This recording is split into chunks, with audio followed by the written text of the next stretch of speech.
Привет, меня зовут Ажар, и я продолжаю знакомить вас с легким и эффективным способом запоминать казахские слова. Мои видео предназначены для людей, которые разговаривают на русском языке, но хотят запоминать казахские слова, хотят, возможно, изучить казахский язык и начать когда-то в будущем разговаривать на казахском языке и понимать его. Сегодня мы будем рассматривать слово «немере». «Немере». Это слово на русском языке означает «внук» или «внучка». «Внук» или «внучка». «Немере». Для того, чтобы запомнить с легкостью какое-либо слово, какое-либо понятие, значит, желательно нужно посмотреть либо на сам предмет, либо посмотреть на его картинку. В данном случае вот есть дедушка, бабушка и много-много-много-много внуков. Вот они все немере.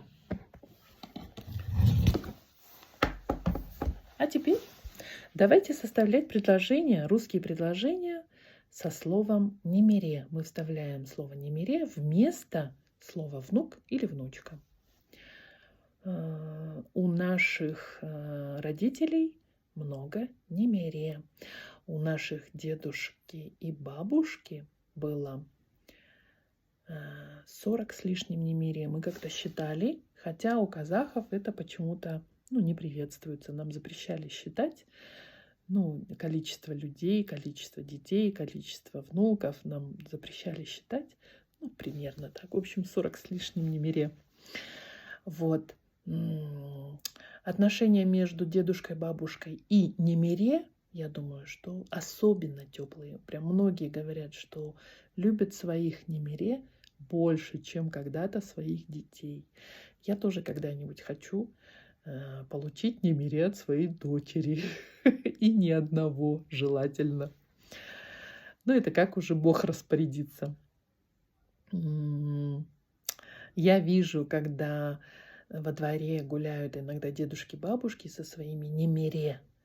И мне прям очень становится приятно. Особенно приятно, когда они разговаривают. Потому что бабушкам, дедушкам есть что передать своим немере. Свою историю, свое прошлое, свое наследие, родословную, обычаи, традиции. Это все можно передать напрямую от бабушки, дедушки к немере. Всегда хочется, чтобы дети превзошли своих родителей, а немере точно превзошли своих родителей. Вот. Поэтому составляйте предложение со словом немере до такого момента, когда это слово полностью не будет прошито в ваш мыслительный процесс. Оно будет полностью вашим. Вы никогда не будете забывать его. Вы запомните его на всю жизнь. И вы сможете с легкостью использовать его в своем языке. Поэтому составляйте предложения и пишите, какие результаты у вас были. Какие у вас были победы. Моя задача сделать более легким запоминание казахских слов для людей, которые хотят изучить казахский язык. Поэтому спасибо вам за то, что смотрите мои видео.